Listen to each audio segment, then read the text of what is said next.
Hello and welcome to the Doc Podcast. I'm your host, Dr. Mike DeLuke, and it's my mission to help you lead a happier, healthier, and more prosperous life, both personally and professionally.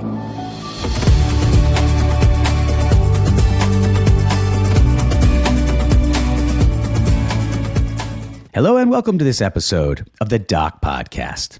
As you know, and as it says in the show intro, the goal of Doc is to help you succeed both personally and professionally. So after a few episodes that focused more on the clinical side of things, we're going to mix it up a bit and spend today's show talking about personal and professional development with Mr. Dino Watt. Dino is founder and CEO of Our Ripple Effect Incorporated and is one of the most exciting business relationship trainers in the world. As an award-winning mentor, author of 5 books, dynamic speaker, and international trainer, Dino is dedicated to bringing positivity and productivity to every business and individual he works with. His mission, which aligns beautifully with the mission of Doc, is to help professionals ignite passion, boost productivity, and increase profitability in all areas of life. And he's often referred to as the Tony Robbins of private practices. You will quickly realize from our discussion that Dino is an amazing and charismatic individual who is a true master at elevating your culture, communication, and connection. So without further ado, let's get on to today's episode with Dino Watt. Enjoy the show, everybody.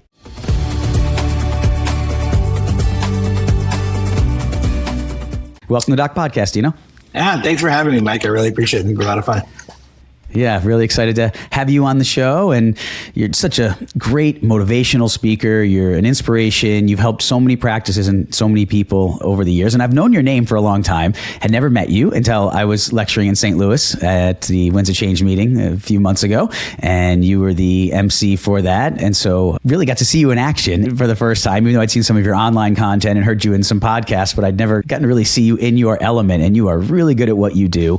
It is not thanks. Easy as somebody... You're welcome. As someone who publicly speaks now pretty much for a living, it is not easy to always get up in front of those crowds. But at least when I get up, I have a topic, they know I'm the speaker, and I have a job to do. You have to get people interested and motivated and through those awkward pauses. And it's a gift. So before we get into that side and what you do now, tell me a little more about who you are, who Dino Watt is, how you got to be to the point you are in your life, personally and professionally today. Well, that's literally a question I'm asking my therapist all the time. So who is Dino? That's what it's about. Do they have any answers? Do they have any answers for you? Not yet. They're still trying to figure it out. I think my wife's trying to figure it out. My kids are. Everybody is. Well, what's funny? The funny about the emceeing thing is it's a different skill set altogether, right? It's a different skill set to be a speaker and have your speech ready to go. You're going to get there. You got your 90 minutes done. And then the MC part of it, of having to weave, and this is something I talk about when people hire me, is that to weave a connective tissue between each speaker so it doesn't feel like an up, down, up, down, up, down, up, down. And that actually, I think I started learning that skill set. Back in high school, I was in every performance. I've been a performer on stages since I was a little kid. I always wanted to do that. My idol growing up was Donny Osmond. I wanted to be like Donny. I wanted to marry his sister Marie, right? That was my goal. And I just loved performing. But then it really came into play when I was a struggling actor in Hollywood. That's what I thought I was going to be. Everybody thought, was going to go to Hollywood and be an actor. And I went there to do that, but I needed to work too, and I needed money. And so I started as a DJ. And a company called Al Lampkin Entertainment hired me to DJ weddings and bar mitzvahs and parties for celebrities, Will Smith and all these people that I did these parties for. And I had to DJ and MC. So it wasn't just playing music and stuff. And the hardest part was emceeing weddings because brides are fun, right? And they have very specific, particular thing they want. Yep. And they would hire me for that, and they would find me, and they'd know what we did as a company. We didn't just announce people. We actually did the whole program. And so that's where I kind of understood more about crowd work and getting people involved. Then, of course, I have a small background, not very long, but I did a little stint in stand-up comedy and improv. And so that kind of helped with it. And I just brought those skills. There's a great book called Be So Good They Can't Ignore You. And in there, the whole point is that they talk about you never know the skill sets that you learned flipping burgers at McDonald's that will help you 20 years later in your corporate job. And if you pay attention and you utilize those, you're the sum of all those parts. And that's where I've been able to bring that into what I do now, not just on stages, but also in offices. So more in the background, I never thought I'd be in the orthodontic or dental space. If you would have asked me 20 years ago, I'd be like, why? That doesn't make any sense. And I actually had a passion for helping people in their relationships. I started out doing some real estate stuff or real estate investing, and I was okay with it. I just noticed that there was a lot of infighting in couples around how they wanted to invest and how they wanted to be real estate and in business together. And my wife and I, we got married pretty young. We've known each other since we were 8 years old. Or 8 years old. Geez, I just added 2 years, 3 years. It was actually 5 years old when we first met. But we've known each other our whole life. And so when we got married, we had some very specific systems and processes in place that we wanted to make sure. My parents have both been married 3 times. Her parents didn't have a great relationship. And so we wanted to make sure we didn't repeat that. The only kind of reference I had was, for whatever reason, was business. I always enjoyed business. I always liked business. I loved entrepreneurship. And so I started taking principles of business and putting them into people's marriages, and that kind of caught on. And especially with men, and a lot of men clients who are willing to talk business as opposed to emotions and feelings. Interesting angle. Yeah. So I'd put it in that context, and they'd be like, oh yeah, okay, we can talk about why we should be having more meetings around schedules or intimacy or whatever. And when we put processes in there, all of a sudden people would go to it. And there was a client I got in Utah. His name was Garrett Gunderson, financial planner, financial coordinator, financial planner, he writes books on finance, stuff like that. And he hired me. And then through that started, I believe nobody gets anywhere in life without somebody vouching for you, right? Sure. He just started vouching for me with all these big clients. And there are people that I didn't know how big they were until they became a client. Like one of the guys was a huge health and alternative medicine guy. And I won't say his name because I don't need to get that information out there. But basically, remember in COVID when there was like 12 people who were banned from the internet for them talking about alternative therapies for COVID. Sure. Absolutely. He was one of them. He was one of the 12. And I didn't know this back then. I was like, I'm just talking to this guy who's having troubles in his relationship and help him. Anyways, that then led me to same thing, another referral from this Garrett Gunderson to Scott Law, who is the owner of Smile Doctors. But back then he was an owner of a practice in Killeen, Texas, and needed help and hired me to come out and help out with his relationship, which also his relationship in his business. Because he said, I'm married to all these other work wives. How do I be a better communicator? How do I connect with them? How do I do something different in my space? So that's a long answer to your short question. But that's how I got orthodontics. I love it. That is so cool. I love hearing that. My audience probably gets tired of hearing me say how much I love hearing people's stories, but because it speaks to who you are and why you are who you are. And when you said that about be so good they can't ignore you and doing every job to the best of your ability, I wanted to underscore that because so often we look at those early jobs, those early things we do. For me, it was waiting tables, even bussing tables before that. And you could just look at it as it's just a job. But even when I would bring, as a busser, my job at one very high-end restaurant I worked at was just bringing the coffee at the end. And we had a little script we had to use about the coffee and the Arabica beans. And I would take it so seriously. And here I was, at that point, 17-year-old kid. By doing that, it helped me with scripting. That helped me. I'm this public speaker I am today, right? Or even in my consults in the consult room, being able to read people, my time waiting tables. It helped me learn when you walk up to a group of unfamiliar people, strangers, realizing who you're dealing with. what types of personalities are there? Are these people who want you to be more affable and entertaining? Are these people who literally just want their meal and get the heck out of there? Are they in a rush? And you wouldn't think at the time that skill, I mean, you could think like, I'm just waiting tables, whatever. I'm bringing them food and drinks. Yet I know there were times in my consult room, that skill, when you open that door and you walk into that room for the first time and you have to read them in an instant.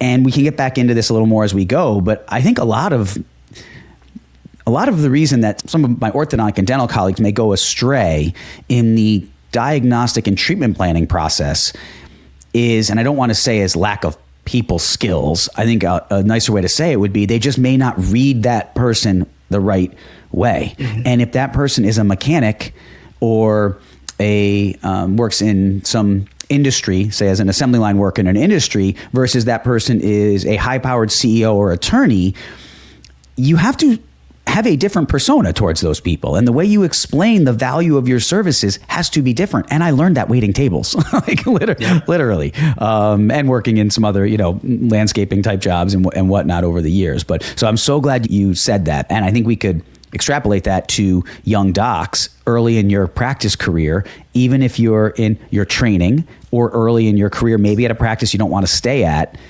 Use the time to develop and hone your skills to not just be a better clinician, but a better communicator. Would you agree with that? 100%. I'm so glad you brought up the serving part of it. I too worked at that time, the busiest Denny's in the world. When I first got married, Shannon and I, it's actually on my marriage certificate. I have to fill in the blank of like, what's your occupation?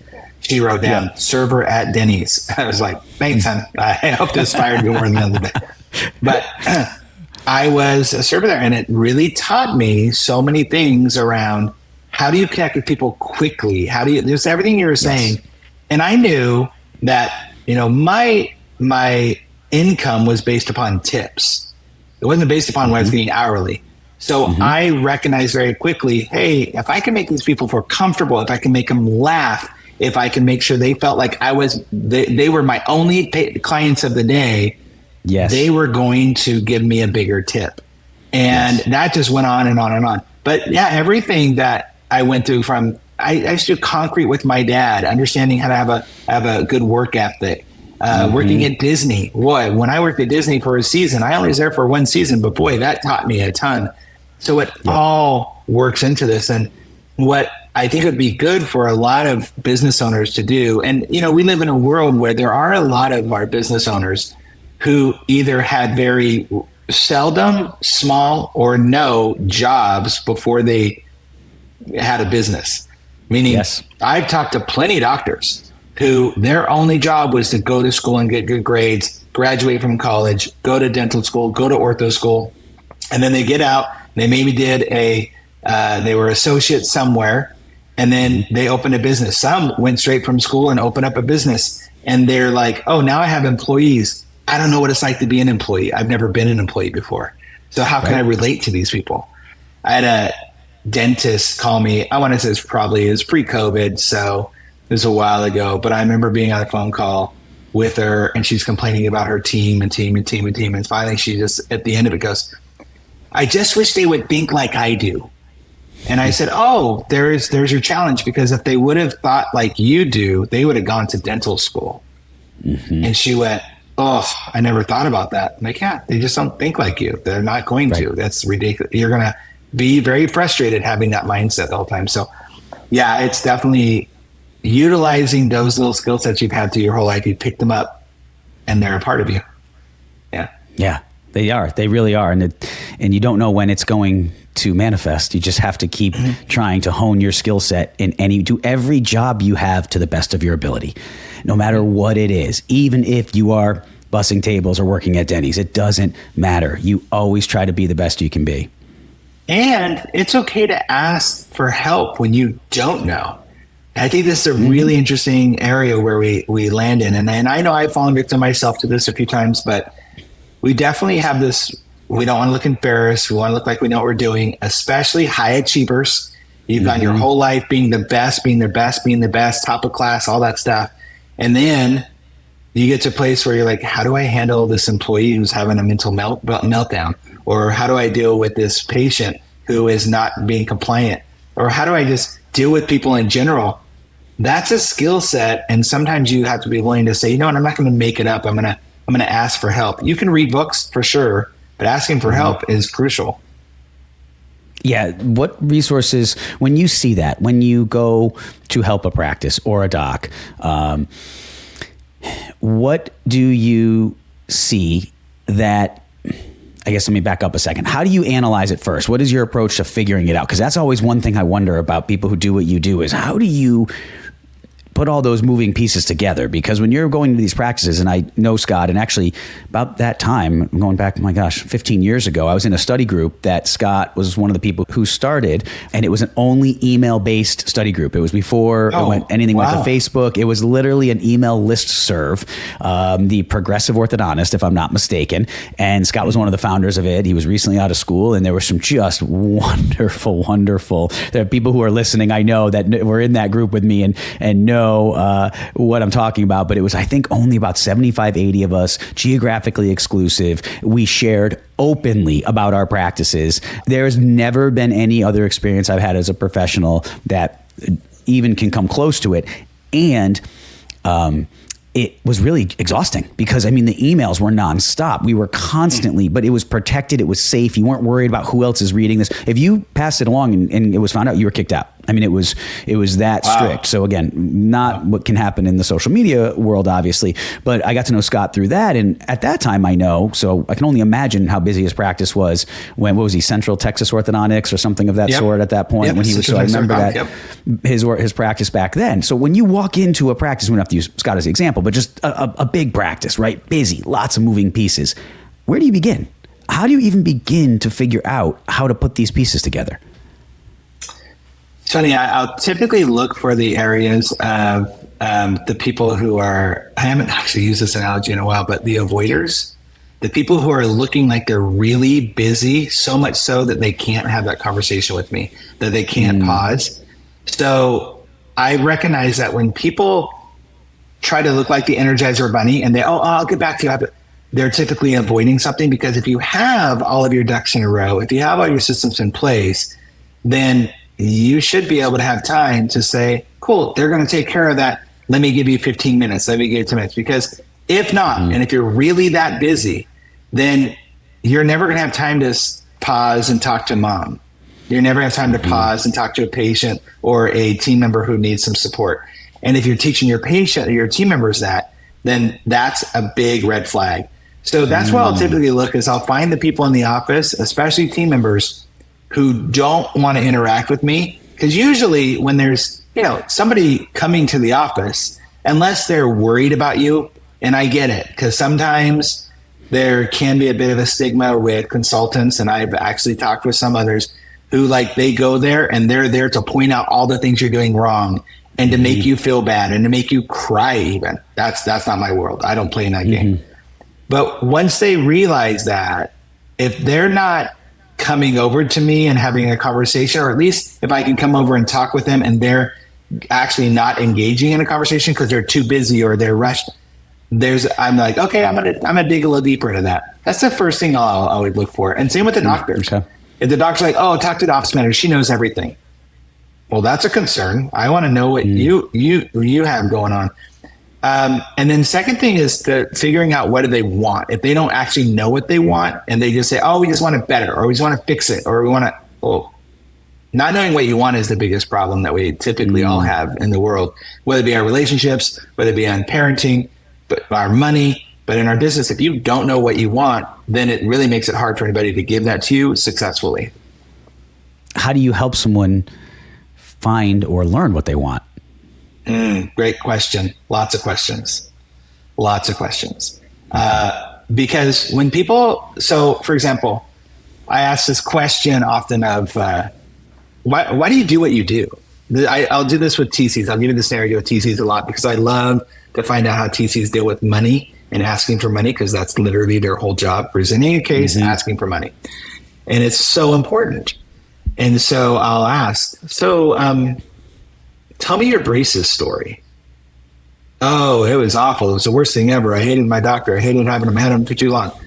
Oh, and now you're selling the thing that you thought was awful and terrible, and you're going to create that story too, right? But then asking, so why do you do this? Why did you choose to become a treatment coordinator? Oh, I was around for a long time. I was a clinic assistant first and this and that. And then this spot opened and I thought, yeah, I mean, they probably make more money. So let's go there. Oh, okay. So why is making more money important to you? And so I'm going to ask questions. Got it. I used to do this training around your why and understanding your why. And after 7 to 8 questions, I could figure out where somebody's why is. By just asking those questions. That's such a cool skill. Because what happens is so if we go back to, I have a body language background. My wife and I used to teach this whole training around body language. And what happens in subconscious, the brain, is that it usually takes there's 7 layers to the core of your brain, to opening up the subconscious. If you ask people a question and you go 5 to 6 layers deep, suddenly they'll start telling you more than what you asked. So if I were to say, so why do you do what you do? Well, because I love to provide for my family and want to make sure that they have the things they need in life. Always the surface level answer. It's always about somebody else. I'm so altruistic. It's something people love to go there. And I always know that's the surface level question or answer. Then I'll say, oh, why is your family having everything they need important to you? Well, because, and they'll tell me that, and I'll just ask why based upon that. Oh, so tell me a little bit more about why is that?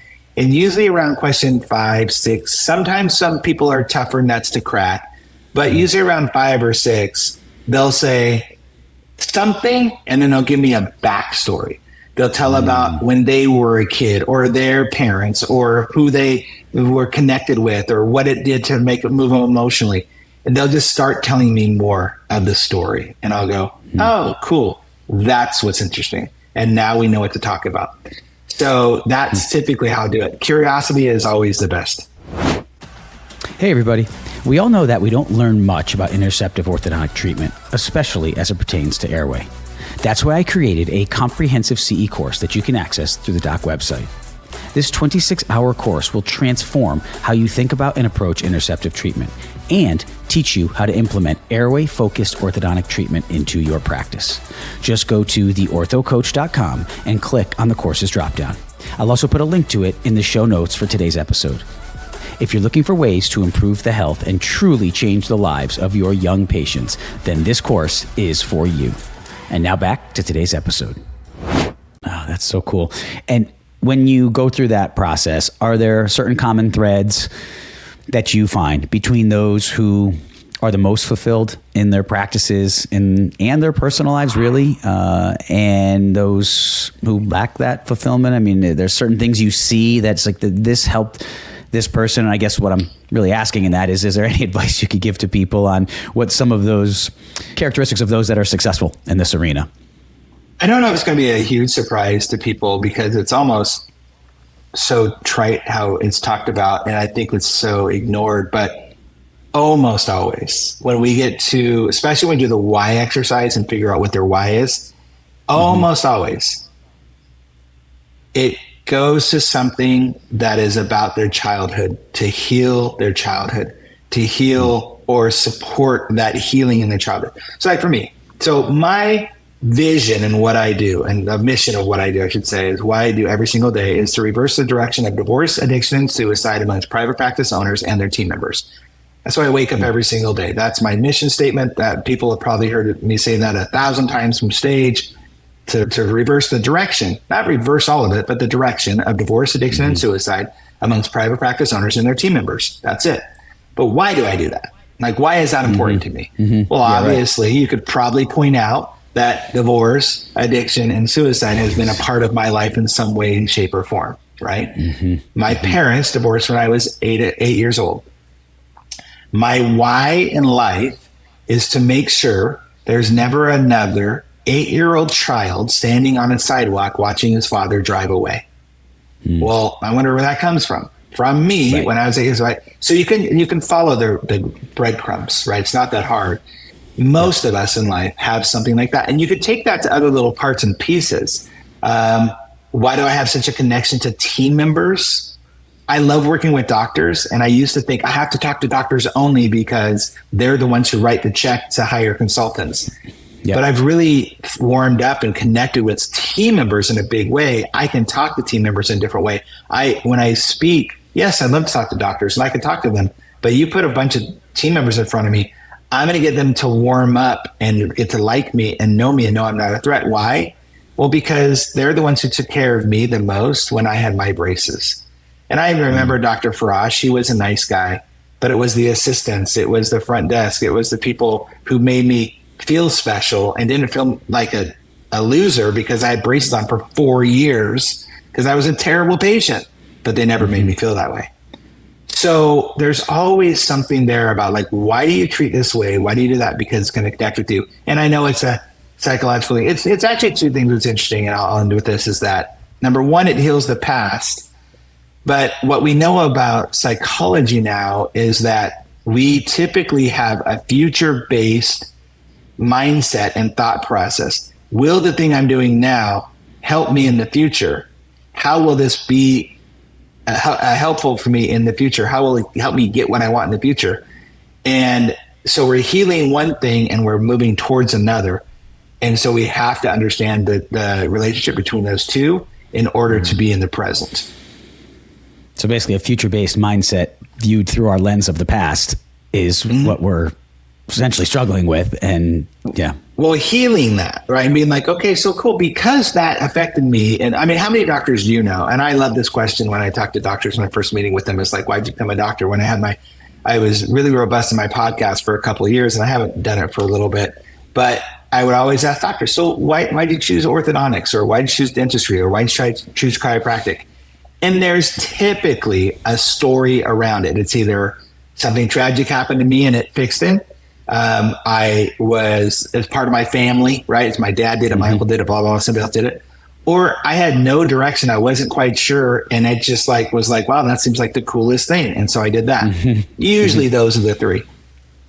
We all have those stories. That's a piece of us, and that's okay. I think it's often sometimes people feel like, well, no, it's altruistic. Well, okay, well, I can still heal this thing as a child and still appreciate that. I'm so grateful that Dr. Frost did that.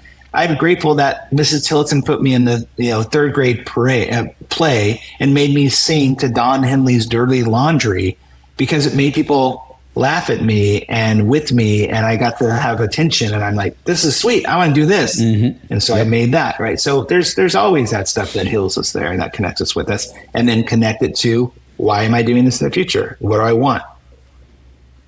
Yeah, and that's something I talk so often to people I work with on and residents I teach is having that vision. And going back to something you said before, it is so true. And we were talking about in reference to not ever having had a job outside of being a student is so common. And to take that another step further, they don't stop thinking about what life will look like after being a student.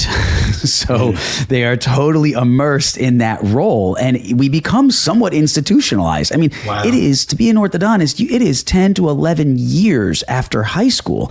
And I did it successive. So 11 straight years. You do anything and immerse yourself in anything for 11 straight years, it is going to start to have a profound impact on your mentality, your psyche, and you start to always live for the next achievement, right? You're living for the next, especially us type A's driven personalities who tend to go into this arena and perfectionistic types. You're living to get good grades in college and do well on your boards to get into dental school. And then in dental school, you're working to get good grades and do well on your boards to get into a residency. This is, say, the orthodontic track or a specialist track. And then you get into your ortho program and you're working to do well and get your master's or whatever it might be and do well on your boards to then be an orthodontist, but you don't know what that looks like. No one has ever told you, other than obviously superficially, you may have gone to the orthodontist or you don't know on the inside, getting granular, what that really looks like and feels like. And I find so many young docs I teach and coach, there's almost a bit of an identity crisis at that point of, the cord is being cut. I'm used to having faculty all around. I'm used to having my co-residents around or my dental classmates, and all of a sudden I'm kind of out there, and now I've got this debt, and now I've got these responsibilities, and now maybe I'm starting a family, and all of these things pile on. And I feel I've been teaching in some capacities for 20 years now, since I finished up my program. So I've gotten to see a lot of residents over a lot of years and work with them. And I feel something has shifted in the past, say, 5 to 7 years, where residents are starting to ask me the question, what strategies I can give them to work as short of a career as possible. And I didn't have that question if I go back even 10 years, Dino. People weren't asking me that. I don't know, maybe they just didn't ask, but now it is super common. I let people reach out to me online because I have a lot of people that reach out and contact me with questions and ask that question. Have you seen that shift? And is it something we're noticing? And why do you think that's happening? Well, for sure. One of the reasons why I saw an opportunity in this industry beyond Scott Law saying, hey, no one's talking like you are in the space, you should get in there, was the business aspect of it.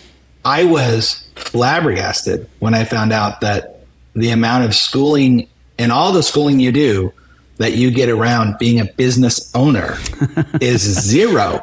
Like zero. What? Yep. And I remember one time be like, we had a quarter around marketing in one of my classes. I'm like, okay, you took a quarter of a semester.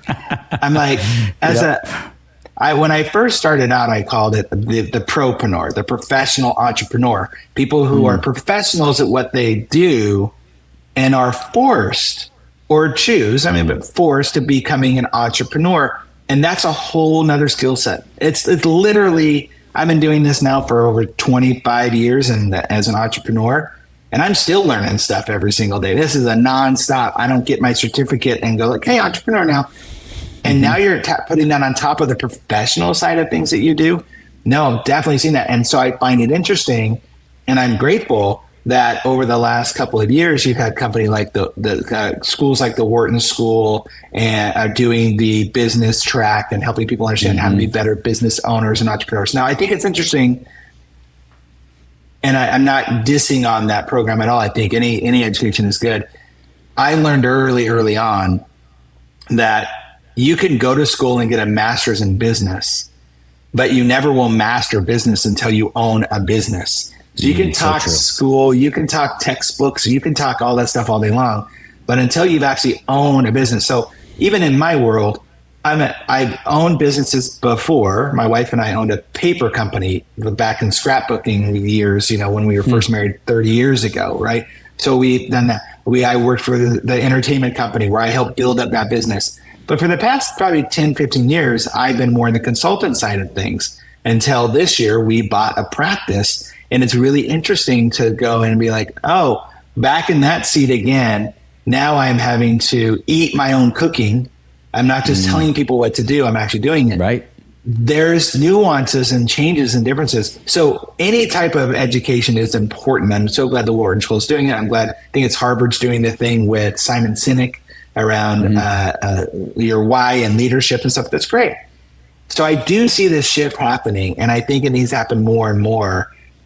I think what's important is people to really understand what they need and want to get out of it, and to recognize that it's okay to be in that space of always wanting to achieve more and do better. But the thing that you mentioned about perfectionism is so prevalent in especially orthodontics and business. Your world is like what? A millimeter. Everything's 1 millimeter difference, right? And I always look at it as, I get it, I understand what you're saying, but there's that badge of honor of perfectionism that really is a anvil around your neck because it's heavy. If you're always looking at things, where are they perfect? You're never going to find it because nothing's ever perfect. So you're looking for imperfections as opposed to perfections. There's a great book called The Gap and the Gain by Ben Hardy, Dr. Ben Hardy. And the whole premise basically is when we are happiest in life isn't when we're at a place looking what we don't have. That's stress, that's frustration, that's overwhelm. Like, I haven't gotten there. I haven't done that. And that often happens in comparison, right? Because in any business, we can look at it and go, well, I only have a practice with 8 team members and they have a practice with 30. And so they're making more. What are they different about me? And all those sort of things, right? That's the comparison issue. But where we're happiest in life, according to the book, and I totally believe it is, when we can be present where we are, still have goals and desires, but be able to look back at the gain and go, geez, look what I've done. I mean, after all these, and after 5 years, 10 years, 20 years, and you talk about your career, 20 years, look what you've been able to do in this 20 years. That's amazing. And then if you start taking that with your team members, man, remember when she first came in here and she could barely even hold a tray? Or maybe, remember that front desk girl that I hired just because I really needed a body and she could barely even talk to people with a loud voice? Now look at her. When we start doing that, our kids, like my kids disappointing me, but man, look what they've done on their own. And they're maybe not living my life the way that I wanted it to be for them, but man, good for them. You start doing that and you start seeing it, all of a sudden more worlds will open up to you, more opportunities open up to you. So to answer your question, yes, I see this shift, and yes, I want to see even more of people that recognizing, cool, look at what we've done. We're awesome. Let's do more and see where we can go with it. Yeah, I think that is so well said. The perfectionism part as well, I can personally certainly relate to the anvil around the neck of that, because as a perfectionist, I don't think you can ever... It's part of you. It's part of your DNA and even your epigenetics. You just, from your environment, from your makeup, you tend to be a missing tile person by nature a lot of times, if that is the way you're going to be. And it can become very difficult for those people, including myself in this, to stop and smell the roses, to stop and recognize what you've accomplished, because there's always the next wall to climb. There's always the next hurdle to jump. And I was never one who, I still struggle with the social media side. I need to be better with what I do now, but it's just, I never one who really I never looked to others and is like, oh, they're doing this, I have to do that. For me, I was just always looking internally at I can always do better. And that's a good thing in some ways because it pushes you and motivates you to succeed. It's just, how do you know when to stop that, right? How do you know? And as someone myself who struggled with OCD when I was a kid, so I had thankfully went through that and got help and was able, I think that ultimately helped me a lot to be able to go too far down that path, to have a little more ability to balance it as I got older. But those of us who struggle with that, you're almost kind of like a reformed OCD struggler. You never really totally, you don't lose it. It's not like all of a sudden you're like, that's not a part of you anymore. And there's so many of my colleagues that feel that way. Is there anything you could recommend? And I ask this too, as far as relative to team members, because I would look at my team members and always expect them to be improving. And I know it hurt relationships with certain team members because I was very good at acknowledging what they did and building them up and building that culture. I think where I lost people was I was always expecting them to keep going. And some people had just gotten to a spot where that was their max and they were happy there.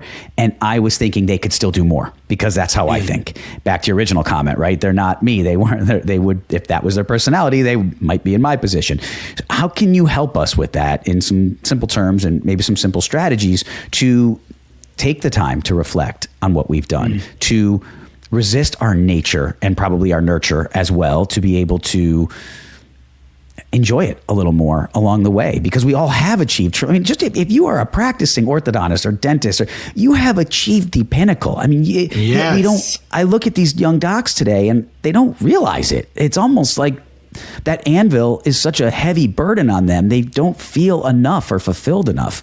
And I'd love to hear your thoughts on how to help that. Well, I think sometimes the not feeling enough is not actually recognizing. Again, I'll go back to what they want. So when you don't know what you want and you don't know what the ultimate is, then you're never going to find it, right? You're never going to get to the top of Everest because you don't know what Everest looks like. You don't know where, there's nobody guiding you there, right? So we can go all the way back to the vision, like what's your vision, everything. But I do want to address it before that really quickly, though.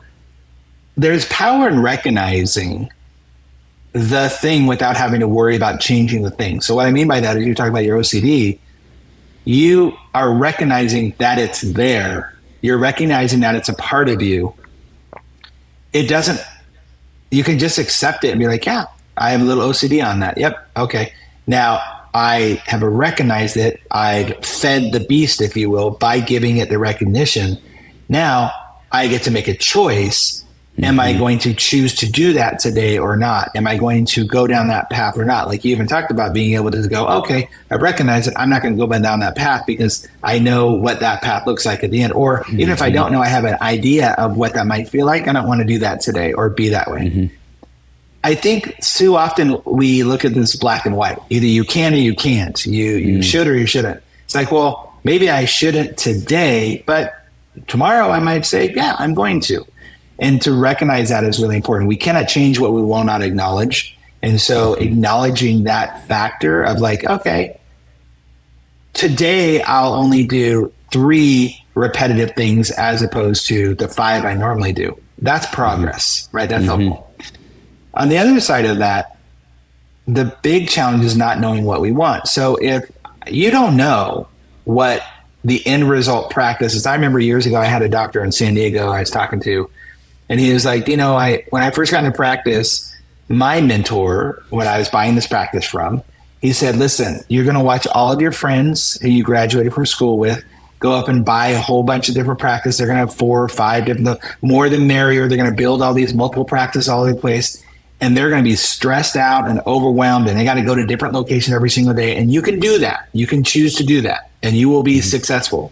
Or you could just build this practice up to be the largest practice it possibly could be. You can put all your time, effort, and energy on this practice and expand it and make it big. And he goes, that was 25 years ago, and I now have the largest single practice in all of San Diego, and I'm thrilled, right? Yep. He knew what he wanted. On the opposite reverse side of that, or another side of that, I had a doctor I was talking to in Texas once, and I remember talking to him, and in the middle of the conversation, we're just kind of getting to know each other, and he goes, hey, I just want you to know something. I've talked to a lot of different consultants. I don't want to grow any more than I need to every year just to keep things going. And I went, wait, explain that to me. And he goes, I am happy with my life. I get to go surfing when I want to go surfing, go wakeboarding when I go wakeboarding. I have my weekends off. I don't want to grow this more than it needs to. We do, I think at that time it was like $2 million a year, I'm happy with my team, I don't want to grow. I'm like, sweet. You know what you want and what you don't want. That's crucial. Yep. A lot of people only know what they don't want. Yep. So when we go back to your team and you talk to your team and okay, cool. We have this goal. We're going to achieve this. I will say the number 2 reason why most people leave a job is because they feel like there's no progression for them. And that doesn't mean that they have to become a manager or anything like that, but no personal progression in their life. They're not seeing their lives get better because they're here. And so our goal has to be, how can we give them areas where they can feel like they're progressing? Now, in order to do that, we have to know what they want. What do you want? Yep. What do you want to do? I have a team member. Her name's Maria. She's great. She's a huge Disney fan. I know that I'm probably going to be able to dangle a carrot in front of her more if I'm like, hey, if we can accomplish this, this, and that, I'll pay for your family to go to Disneyland for a day, whatever. That's it. I probably won't do that because I'll probably bankrupt me the way Disneyland is nowadays. But you know what I'm talking about, right? But you have these ideas of like, what do my team members actually want to achieve? And sometimes we can want for them, but it's so much easier and a lot of times less effort if we just ask them what they want and then help them achieve that.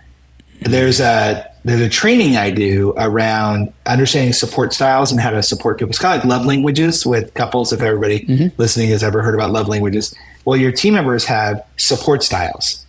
They're all good. They're all wonderful. But there's one of your team members who would rather you, to show them how much you appreciate them, they would rather you give them a book to read or tell them a podcast that you thought was very interesting that they would like, or send them to a seminar. They would love that. Whereas another team member is like, are you kidding me? You're giving me homework? Why would I do that? Because they want the piece of paper that says, good job today, right? They have the piece of paper that says, you did a great job this week. Thank you so much. Like you just have to understand your team members. And so how do you do that though? Sorry to interrupt on that, but how do you notice the difference? I mean, so there's actually an assessment that I created. Matter of fact, I do it. I give it away free all the time in my speeches. If anybody wants it, let me know. I'm happy to send it out to you. It's an assessment. Can I give them a link to contact you in the show notes for that? Yeah, absolutely. Absolutely. Cool. Yeah. It's Dino at DinoWatt.com. It's easier to do that there. It's a PDF. You don't have to sign up for anything. It's like you're on my list or anything. It's a download. It's a PDF, and it's I want to say it's 40 questions, and you just have your team members take it, and afterwards they tally it up, and it just lets you know at this point in their life, and that's really key because all of our personalities change throughout our life, right? I'm not a huge fan of personality tests, but this is just the assessment of what is most important to them right now. And maybe it's a young mom, so the importance to them right now is just getting that thank you and I appreciate you and you're doing an amazing job. Maybe it's that. Or maybe it's somebody's been there with you for 20 years and they're wanting to feel like you're giving them a little bit more anonymity and being able to just go and do your own thing and just let me know when it's done and I trust you to do it. You never know. But they ask some people tie, but for the most part you'll see it. And the reason why I have people do the assessment I actually explain what all the 5 things are first before I give them the assessment. I'm sorry, that's not true. Let me reverse that. That's what I'm going to say. I give them the assessment first, then I explain what all the 5 things are. Because when you explain what those things are, those 5, there's one that most team members will always be like, oh yeah, that's me. And it's kind of like going back to the love languages. A lot of men, when you give them the 5 love languages and one of them is physical touch, oh yeah, that's me. That's physical touch. It's like, well, is that real or is that just your knee-jerk reaction? And the one that is with team members is autonomy, which is that when I was talking about with a 20-year-old team member or whatever, autonomy basically means tell me what to do, leave me alone, and I'll go do it. The problem is a lot of team members will say that's what they are. Yep. But in order to be that, you have to have a high personal accountability score. You have to be really good about calling yourself on your own stuff, saying you're going to do it when you do it and get it done. And not all team members are that, but a lot of team members want to feel like they are that way. Sure. But that's not really where they are. So once you know those things, you actually can then start having that conversation of, so what do you want? Like, what's important to you? And again, because people are surface level, they will typically say, I just want to get my paycheck and make sure that I'm doing and keep my job. Okay, so why is that important to you, right? And you got to keep asking these questions. So.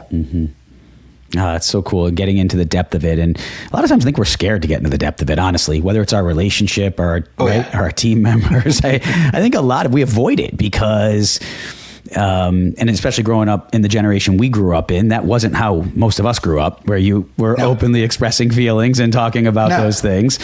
So for all those of us now at that point, with those younger than us, it's hard for us. We're just kind of like, let's just do our job. Let's do what we have to do and all work towards a common goal. And I think I was really good, and my wife and I were really good in the practice of setting a really clear vision, a really clear mission. We had our values, our core values that we reviewed. We had the team help us build them. They were up on the wall in the reception room. Amazing. So we were good at that, but where we weren't as good was in the part you were just talking about, where we didn't I thought I knew who they were because we spent so much time together, but I didn't really know what they wanted, what drove them. And I feel like looking back, there were times that there were team members that now I look back, I'm obviously removed from it, and I think that's all she wanted. And I didn't know it. And then you butt heads, and then you kind of have this more adversarial type relationship, and then the employment ends up terminating for one reason or the other. And I think back to some of those over the years, and I think I didn't do a good enough job of understanding them. So that tool you're recommending, I think that's amazing, because if people can start to know what motivates them, and speaking personally, and I want to get your thoughts on the marriage side of things too, because I know you have quite an experience there. With my wife and I in our marriage, the love languages was tremendously helpful. Like what is it that we each really value? Because most of the time in the people we marry or in the people we hire, we don't seek it in an adversarial, or our motives aren't adversarial when we seek those relationships. For most of us, obviously there's some outliers, but for the most part, right? Most people are like, "Ooh, I want to marry that person so I can fight all the time," or I want to hire that. I want to hire that person so she can be a real disruption to my team, right? I mean, we don't enter it for that reason. Yet it ends up there so often in so many people's lives. Why do you think that is? Is it as simple as it's just you just don't take the time to really know what that person values? And then how do you, if you are in that path, so people listening to this either on the marital side and or the professional side, and you have some of those things going on, how do you start to work out of it? Have you heard about the Doc community on Facebook? It's where you can get access to more great content, including case reviews, select clips from CE courses and podcasts, literature reviews, and exclusive promotions and discounts off doc educational materials. Just go to Facebook and search for the Doc Community and submit a request to join the group. And now back to the podcast. Well, let's go back to what you said a moment ago about not being really good about asking.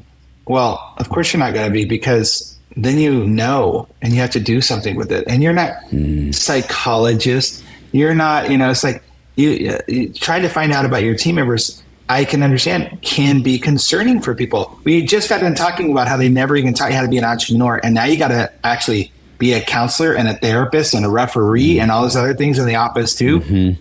You're not skilled to do that. So sometimes I can understand where people are like, I don't want to talk about it. I don't want to talk about this. Like, I don't want to ask them that question, because then they'll tell me, and then I got to do something with it. And I'm responsible for it. And I don't know what to do with it. Right. Because you don't have to do, right? No. And so we go back then again to, you cannot change what you will not acknowledge. Nobody loves the scale. The scale is the worst invention of all time. Everybody hates the scale, because when you get on it, no matter how much you suck your breath in or blow your breath out, think light thoughts, it's black and white, right? It's there. It is what it is. That Sebastian, I don't know if you heard the Sebastian Maniscalco, where he puts the suitcase up on the scale at the airport, and you like take your hand off slowly to like hopefully the weight won't be as much. Like slowly, you step on the scale really slowly. Maybe if you don't like take your hand off fast, it'll weigh less. Yeah, right. That's so true. That's how we feel. We hate that. So the reason why is because once we ask the question and we have knowledge, it's like, what do I do with this? And it's hard for us to say, wow, thank you for sharing that with me. I don't know how to give that to you, but I'm going to find somebody who does, or let's talk more about this, or, just that knowledge alone. It's kind of like this. You ever seen the movie The Green Mile? Yeah. With Tom Hanks. Okay. So that John Coffey character, his magic is that he can go in and he can take the cancer, the pain away from people. But if he doesn't cough it out, it will kill him. So in the end, sorry, everybody hasn't seen this yet. Spoiler alert for a movie 25, 30 years old. He dies not because of the electric chair. He dies because he doesn't let out the cancer that he took in. And I think sometimes that's what happens in our relationships. It happens in our businesses, where if we can actually let people have that conversation, say, hey, you know what, Sally, you've been here for 10 years. You've been a great employee, but I notice you're frustrated or irritated with me. What's going on? Like, just really tell me what's going on. I don't know if I can do anything with it. I don't know if I'll be able to fix it, but I at least want to know. Just doing that alone, it's like letting that stuff come out of John Coffey and let it just get out in the air. And it helps things just relax a little bit. Now we know. Cool. Again, that's all the problem was? I can fix that. If you can do that, great. If you can, and how often is that not the case, right? How often is it when we just ask a question and we find out we're like, oh, really? That's what the problem was? I can fix that, or I can deal with that, or I apologize for that, or whatever. But we don't ask. And so it just festers, and it becomes that staph infection. Yes. And that's why that's who it problems. So yeah, it happens in all of our spouses, our kids, all that stuff. Yeah. And then with that, with your team, one thing my wife and I struggled with this is we conducted annual reviews, right? We conducted an annual review, and it turned into where team members dreaded them, which means we were not doing a good job of them. We used them, unfortunately. We kind of did it as the sandwich approach, right? Like, you're doing this, you're great. Then we'd give them the meat of like, this is what you got to work on. And then, but we really love having you here. And of course, I don't have to tell you this, you know this better than I. They only heard the meat. They only heard the middle. Right. And they perseverated on the middle. And it became this, was kind of casting this pall over the practice when we do annual reviews, and everyone dreaded it. And so we ended up adjusting our style, and we worked on that and worked with someone at the time on how to be better at that and improve it. And we would give them feedback constantly throughout the days, throughout the weeks, throughout the months. It wasn't like we never spoke to them or never redirected behavior or encouraged them or gave them positive or negative feedback on a daily basis. That being said, we use these annual reviews to kind of really do it. And we would document through the year little things, which you're probably shrieking and cringing hearing me say this. We would because I am kind of hearing myself say it, but we would document things, and then we would, at the annual review, we would go back and revisit their year. And boy, did team members have a hard time with that. And we would do it and then give them and brainstorm with them. So this is what happened. Well, let's talk about some ideas on how we can fix it. Yet they still left those just feeling so criticized and so judged. So do you recommend that docs conduct annual reviews? And if so, what are some things they should put into those reviews to make them productive and not have team members feel like that?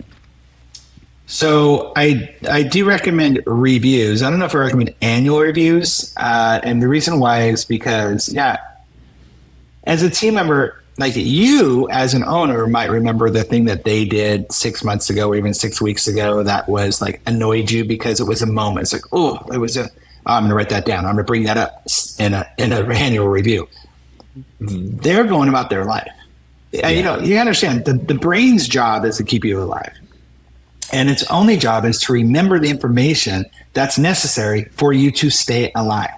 It's one of the reasons why in programs, when I speak and I talk about it at almost the end of every one of my speeches, I say, you will forget 75% of this by tomorrow, this time. Because you don't need to retain all this stuff. You'll remember a few little things. The only thing that will help you retain it even more is if you review it or talk about it with someone else. So they're not thinking about all this stuff. And if they do, all of our memories have been shown over and over again in science and neuroscience is that our things that we remember, we're remembering something that we are supposed to remember that might not totally be true. That might not exactly be the way that it happened. They did this great study about 9/11. I don't know if you've seen that study about 9/11 where they interviewed people that right after 9/11 about what happened, what their experiences was, what their day was like. And they interviewed them a year later. Yeah. And like 90% of them changed their story about what happened on that day. No way. I'll have to look for that. That's crazy. It's crazy because we all have this selective memory. We all see things in our own way. So if you're bringing up something from 6 months ago, that team member is like, what?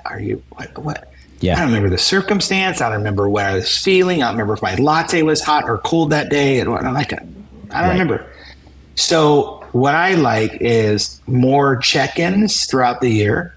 And if you're going to do a big annual one or quarterly one or 6 month one, I actually want them to do more of the work than you. And this is where I talk about with team members, because the team members, their whole thing, and for some reason it's gotten this way inside of not just our industry, I'm sure in a lot of industries, but that annual review's purpose is to do what?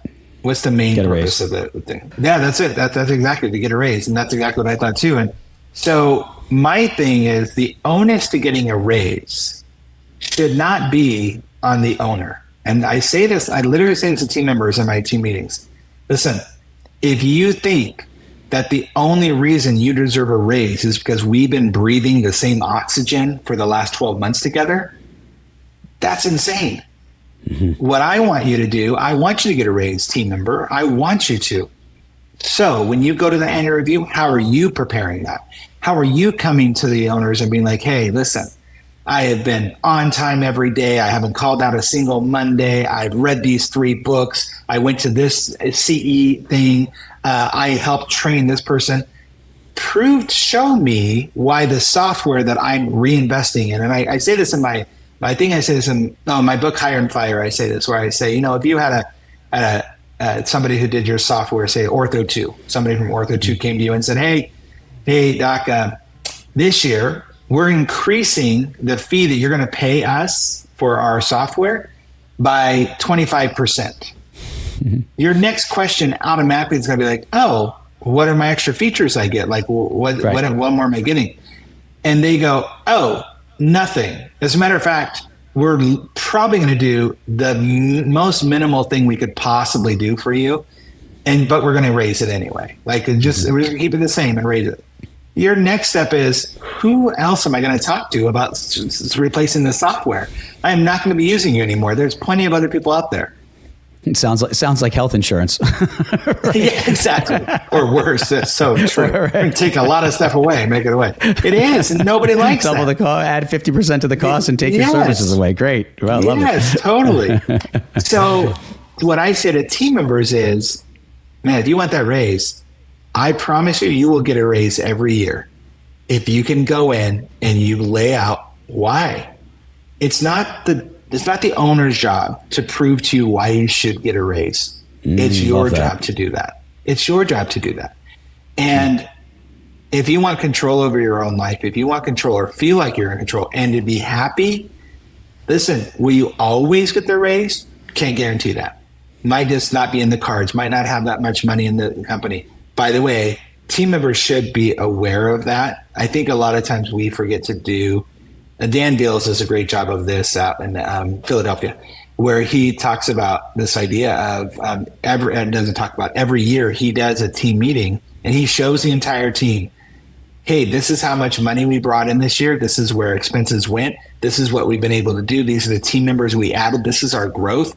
So everyone on the team is aware of, are we winning or losing? Mm-hmm. They know the scoreboard. And so when that happens, if a team knows that, then they go to you and say, hey, I'm looking for a raise, I'm looking for this. They'll understand if you can or if you can't. And if you've given it a good enough argument and PowerPoint presentation, whatever you're going to do, it's going to be helpful. So to answer your question, like, I like reviews. I just want it to be done better. There's a great book that I think every manager especially should read, but also a doctor, is The 1 Minute Manager. I had a feeling you're going to say that. Yep.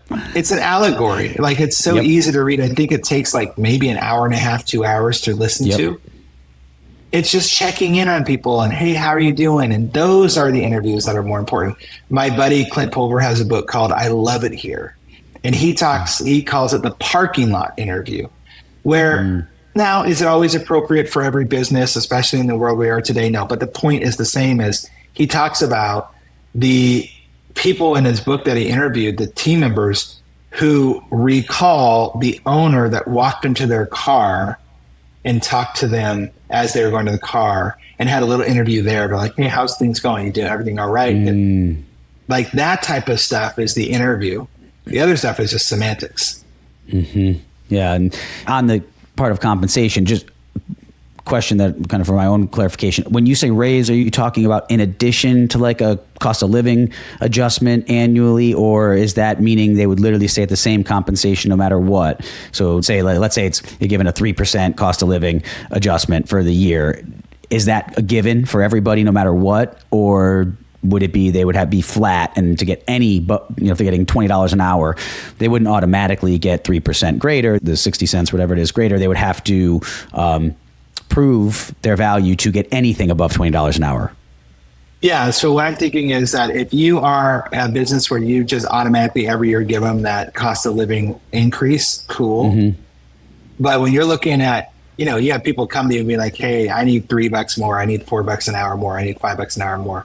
It's like, okay, let's talk about that. And that's where I want that conversation to happen.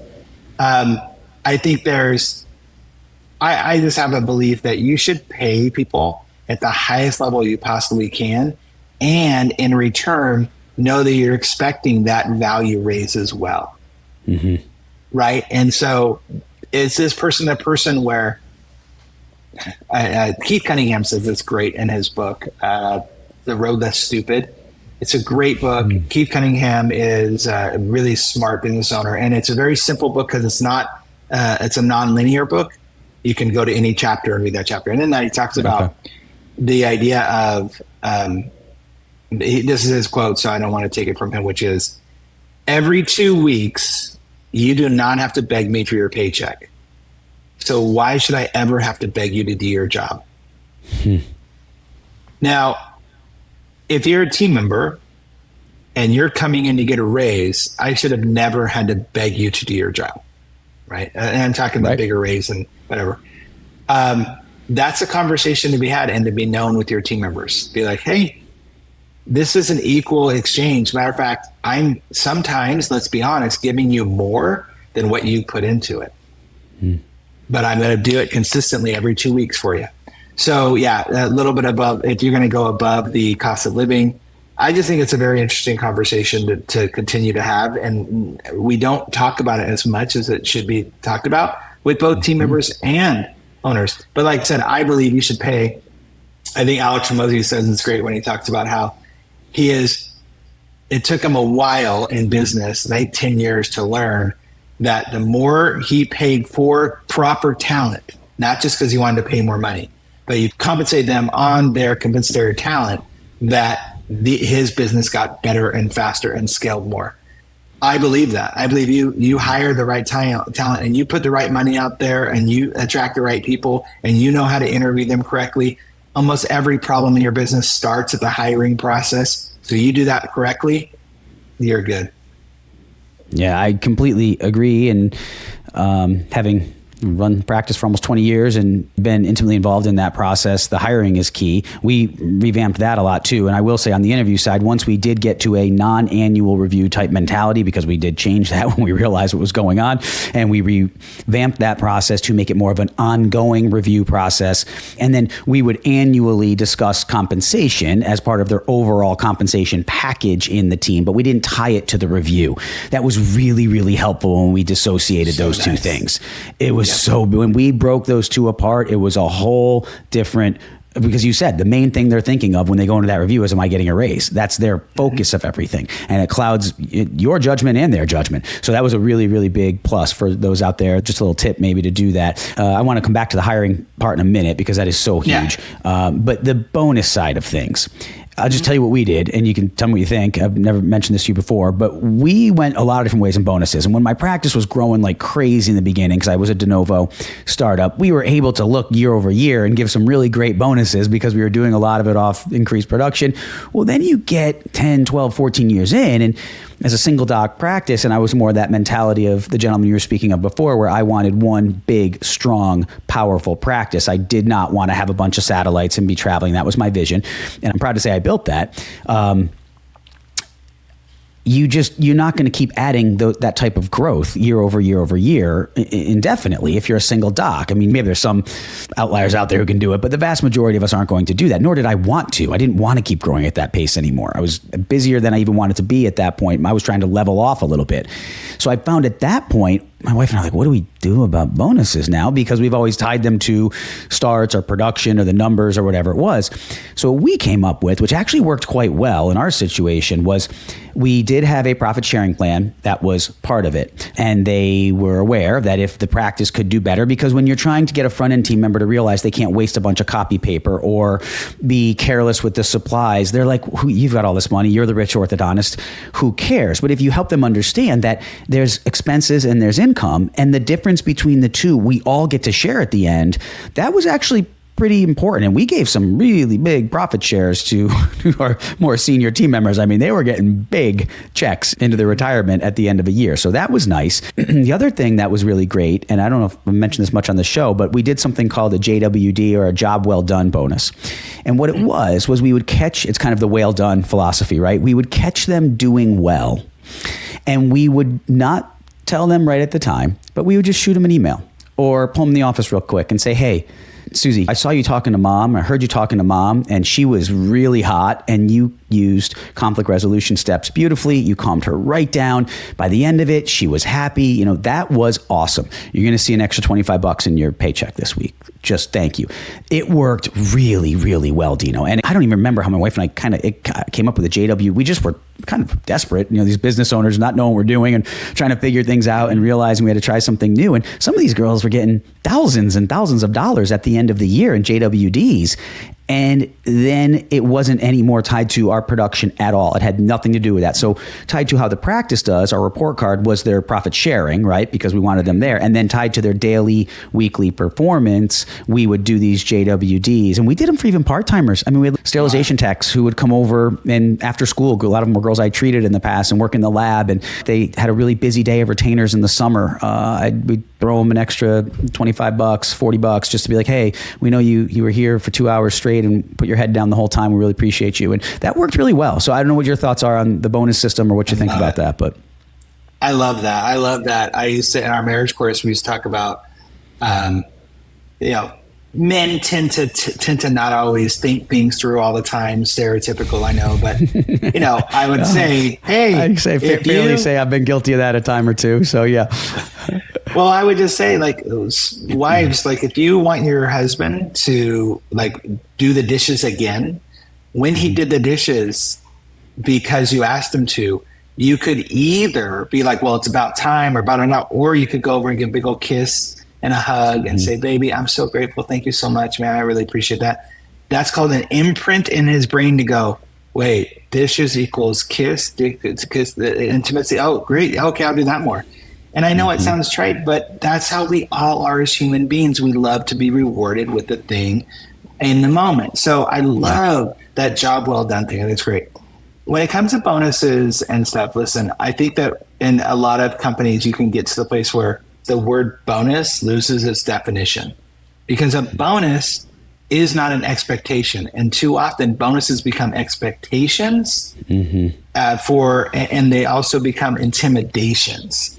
So the expectation, Clark Griswold in Christmas Vacation, when he's expecting his bonus for the pool, right? When Clark's like, nothing, right? Hey, he's already built the pool. He's already built the pool, and yet didn't get the bonus, right? So it literally becomes the expectation, not the surprise or the reward. Yeah. And so it's like, it has no power in it. I had an office that they had laid out what the bonus would be every month based upon production.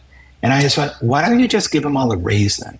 Because you're literally sitting there, and if they don't get it, they're all bummed and upset. And it's like, it's not a bonus anymore. It's not, this is ridiculous. A bonus is surprise. And if people are accounting on that bonus every month, and like, oh my gosh, we didn't get bonus, we're not, it's like, wait, are you saying that you didn't get more than what you were hired to get paycheck wise? Right. You didn't get more than the $20 an hour that you said yes to at the very beginning, or whatever you are at. That doesn't compute. So that expectation, and then the way that to be able to implement this, like you were talking about, I love the idea of, hey, no, we're going to give bonuses when they feel like they should be a bonus, when they're exciting, they're unexpected, they're unique, they're different, or they're a goal we're all going towards. Because if we have a goal that we're all going to go to, and if we hit this, we're going to get that. Yes. Dr. Kors does a great job, and he's done this now for, I want to say, at least 10 years. He was a client of mine for a good 4 or 5 years, and they would do a couple of different bonuses, but one that's really exciting for everybody was they said, hey, let's plan a trip. We're going to plan a trip to Cabo. He would figure out how much the trip would cost, how much he would need to make production-wise, and we're going to base that trip on same day starts. The same day starts, how many would it take us to get there? Oh, it's going to take us 430 same day starts to cover the cost of everybody going, plus our bare butt minimum and all that stuff. And then they would put stickers on a poster, and every time they got their evening huddle, they'd calculate how many same day starts they got. They'd put that sticker up on the Cancun poster. Dr. Kors, I remember him saying the first time he did it, he's like, oh man, this is going to take like 16 months for them to do this. This is going to be, it's great. It's further out. No problem. It took him all like 8 months to do it. Wow. He was like, I was like, what? But of course the practice is benefiting, they're benefiting. And guess what they get to do? They all get to go to Cabo together. And I'm sure they give him some spending money or whatever, but it's a bonus.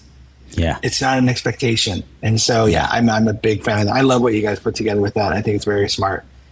No, thanks. Yeah, it worked really well. And they were surprising. We would sometimes we'd find even just emailing them at night. Then they first thing when they come in the morning, they open up and their email is, thank you. This job well done. We caught you doing this. It's kind of that gotcha moment. So it really did work well. And we made plenty of mistakes before we got to those points, but we did create some really cool things that helped our culture quite a bit. That being said, nobody likes the first pancake. Nobody likes the first pancake. You have to go through some of those things before you get to the good stuff, right? So, yeah. Yeah, no, it's so true. And then getting the right people. as we started talking about a little bit before, because no bonus system, no encouragement system. No, I mean, I've had team members and it's just not going to work in your practice. So I know it goes well beyond the scope of what we have time for today, but just some basic strategies, if you could, for the docs out there to just start to hone their skills a little bit on how to find talent. Yeah, it's not that difficult. I think we make it more difficult. And I say that knowing that we are in a different time right now with the availability of talent out there. But the talent's out there, they're probably just working at your competitor. And you have to think about this.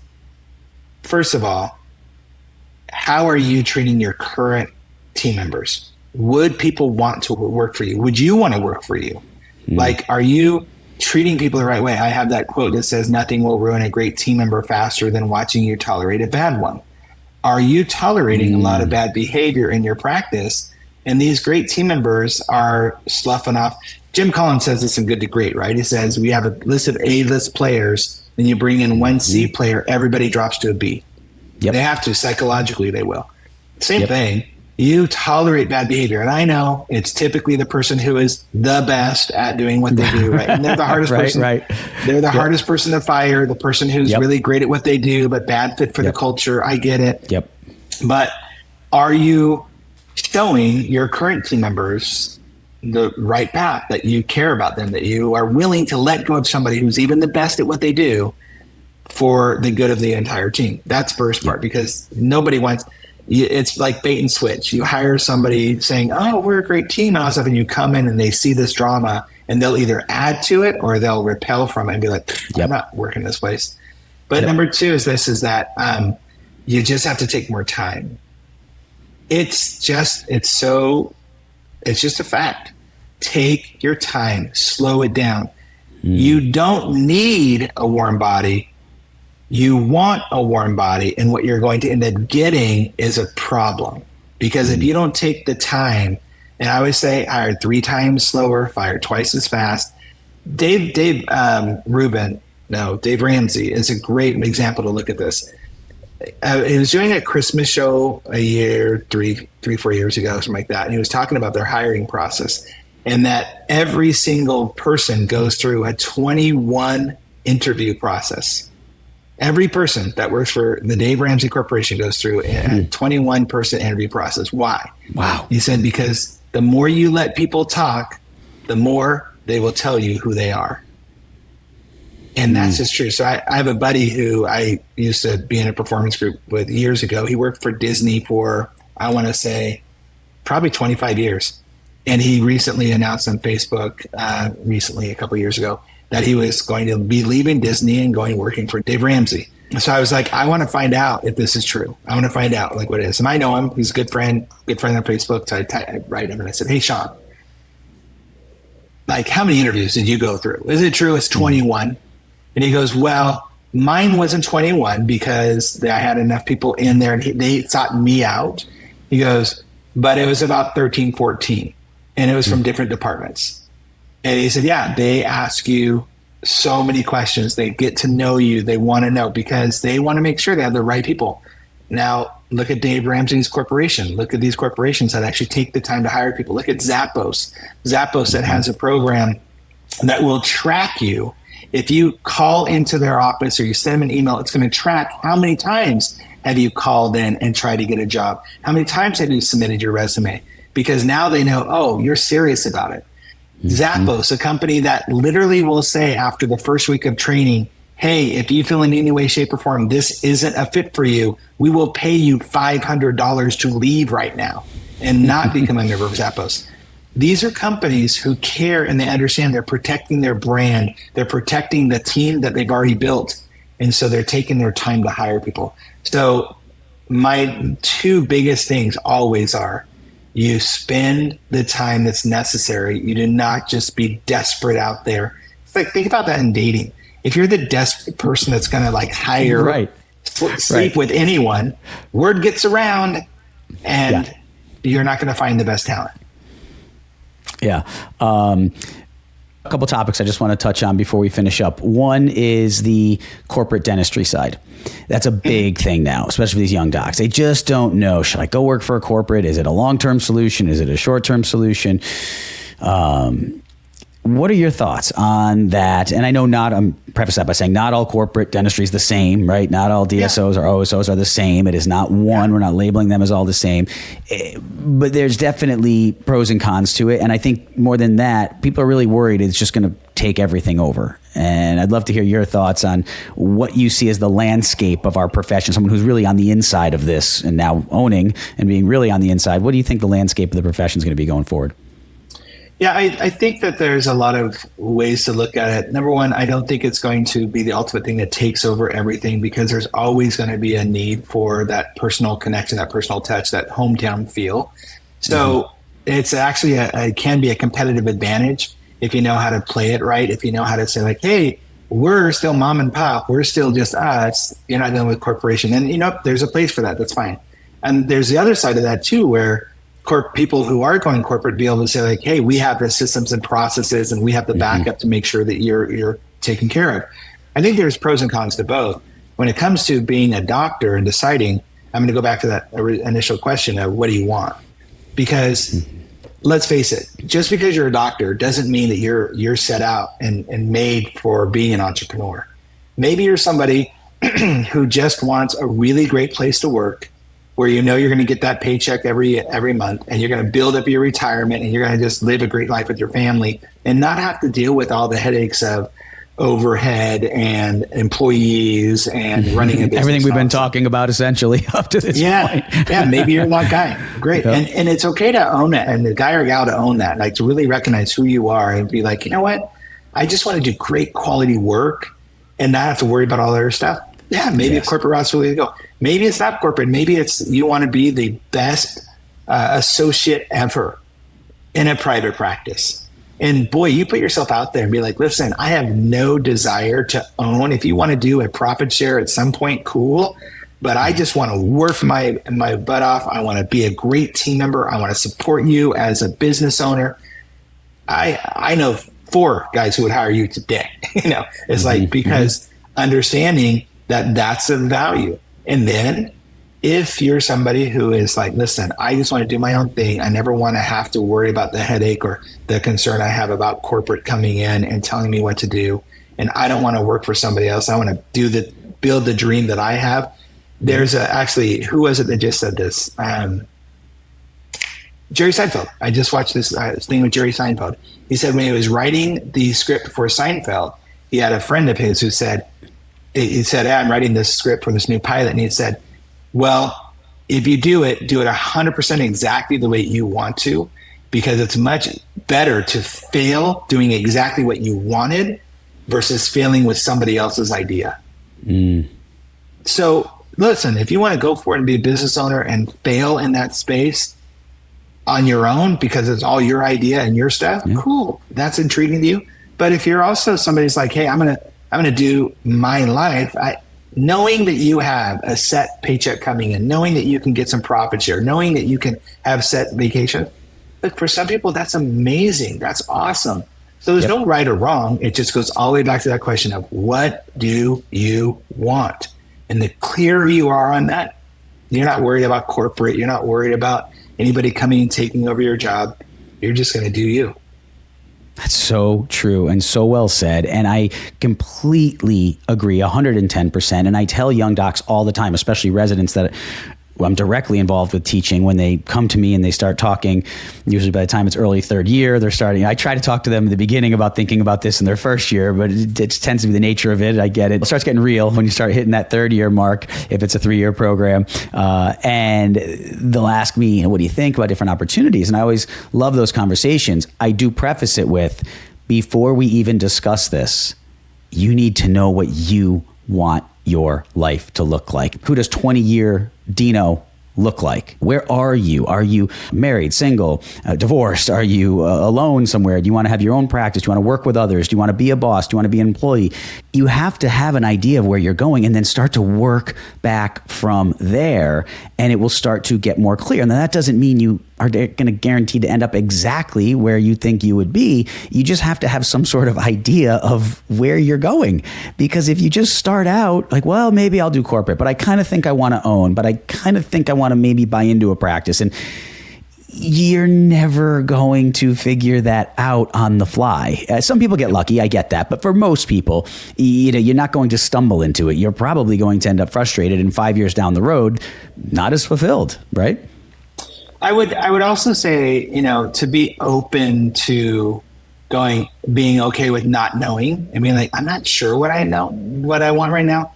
Let's try out a few things, but be aware and open about that. It's like, yeah, I'm just going to try stuff out. I'm not sure if I just want to be an associate. I'm not sure. But once you figure it out, or once you see a path, start going down that path. There's nothing wrong with changing your mind. What I love most about most successful people is they're very quick about making decisions, but know they can change their mind whenever they want to. And so to be like, oh, I thought it was this, but now I'm going to do this. Cool. But start with something.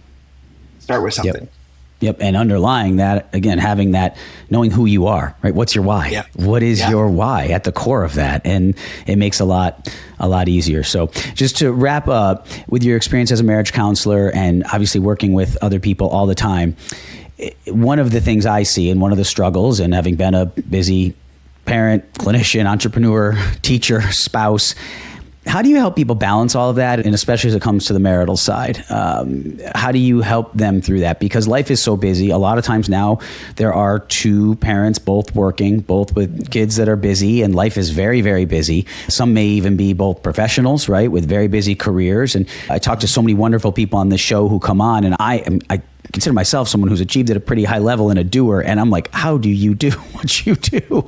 So they are like next level in terms of what they're doing. How do you help those people maintain their personal relationships, especially with their spouse? Let me clarify something so people don't call you on this later or me on this. I'm never a counselor. I've always just been a marriage coach, right? So that's been my world. Okay. There. Yeah. But, and with that, it really comes down to really understanding your seasons of your life, of what you're actually experiencing right now. My wife taught me this years ago, and she did such a great job with it. We had younger kids. They're probably like 8, 9, 10 years old. My wife started working with a company where we learned the body language piece that I talked about, and we learned a lot about that. It's really great. She was being super successful with it. And I had only known her as a stay-at-home mom. And that's what we had kind of decided we wanted to do with our kids, and it never talked about working outside the home. But I was also struggling in my business back then, and I wasn't making a ton of money, and she saw an opportunity here to make money. But there was that ego thing of like, And what she taught me was this, is she actually sat the kids and myself down and said, listen, I know this is different than what you're used to. And if I can do X, then we're going to be able to do this and this and this. And I'm going to be able to be better doing this. And she enrolled us into the vision of what she was doing. And suddenly it was like, oh, okay, we're okay with you not being home on that Saturday, or you're not going to be here for dinner on that day. Like, we now had a conversation about it. And I think too often in our relationships, we stop to really have the conversation of what's going on. We just expect everybody to get on board with what we've decided we're doing with or without them. And that's not how a relationship works in any way, shape, or form. So how do you keep that balance? I don't know if it's a balance. I think it's more of a flow. I think it's about being able to like, okay, where are we going now, and what's the outcome, and what's our goal here for the next 2 years? If you're a young doctor who's starting out a practice, you should really be having the conversation with your spouse and going, hey, this is going to be 5, 6 years of real hard work. I'm not going to be able to put the kids' first birthday or their, kindergarten springs musical at my priority. I'm going to try. But we need to have an understanding. Or if not, we got to readjust what our goals are. Because we said we wanted this, and we can't get this without sacrificing that. I think it's silly that as human adults, too often we are not willing to say, you know what? I'd like to do that. That means I have to sacrifice this. You work out a lot. You're very well and fit. You have to sacrifice certain things that I'm not willing to sacrifice to get, But I know that if I wanted to get that, and I wanted to be, I'm the before, right? You're the after. If I wanted to become the after, then I'd have to be able to go like, okay, I got to sacrifice this. That's just part of life. I got to sacrifice this time. And it comes down to this real good communication piece of like, let's be open. Let's have conversation about this. Let's talk about it. This is what we say we wanted. Okay. And we have to be truthful to one another about it. You can't say you want it just because the other person wants it. You got to be open with that. Yeah, that's great. And what are the biggest pitfalls that you see? What are the traps we fall into other than not communicating about it? A lot of assumptions, a lot of not looking at perspectives. I'm going like, I do a perspective game with all my team members, but works with couples as well, of like understanding that literally your perception is something I will never be able to understand. All I can do is try to figure out your perspective, right? So your perception is something only you can see. I can only see my perception from what I'm doing, how I feel, and what I do. But my goal is to help you, and your goal is to hopefully understand my perspective. You're not going to totally get it. It might not be 100%. You might not understand why, but you got to understand that. And then we have a thing. I'll end with this. Is that it's a thing that it's called the Marriage Mastermind. And we developed it years ago. Go back to that business thing. Remember I told you about how in business people would be like, oh, I could do that in business. Why wouldn't I do marriage? So that's what I was looking at, going like in business, you hardly ever go a month without having some sort of board meeting, right? With your board or with your team. Be like, hey, this is what's going on. Here's our schedule. Here's our budget. Here's everything going on. This is the problems, challenges. This is why we're going to overcome them. We would do that all the time. But in marriages, we don't do that. Why don't we have a specific time? And I call it Marriage Mastermind, where you have a specific time where it's just you and your spouse, not kids running around, not in the middle of dinner, not having TV on, not devices. Nobody's hungry. Nobody's super tired. You're doing a specific time where you treat it seriously like you would with your business and say, okay, let's talk about these things. Let's talk about schedule. What's going on? What do I need to know about? What are stuff that I need to be at, or things you think I'm going to be at that I'm not going to be at? Who's picking up little Johnny from soccer practice and who's not? All that type of stuff. So that's number one, schedule. Number two is your cash conference, understanding your security, understanding where is the money? How is the money? What needs to be spent this month? What doesn't need to be spent? Listen, I'm dealing with a client that just came on board, and it is a major issue because one of them is spending money as if they had it, and the other one is not telling them about all the debt they have that they're not able to get out of, right? So what's your security like? Let's open up the books. Let's see exactly where our resources are and our 401k and all their stuff.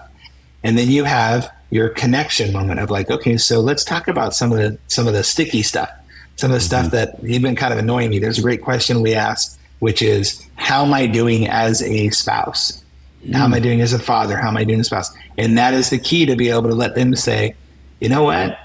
I'm going to be gentle with you, but I'm going to tell you, you asked the question. I want you to know, lately, I've just noticed you haven't said I love you a lot to me lately, or lately I've noticed you haven't been present with the kids, or lately I've noticed whatever.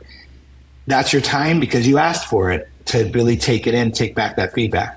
And then we always end the Marriage Mastermind with some sort of reward, a date night, sex, good dinner. We're going to sit together and watch a comedy together, something where take a walk around the block together. But we have to have a desire to get to it. So that Marriage Mastermind for me has been something that has been really crucial for a lot of the couples that I've worked with. Shannon and I have, like, we're empty nesters now. We get to do it a lot more than we probably need to.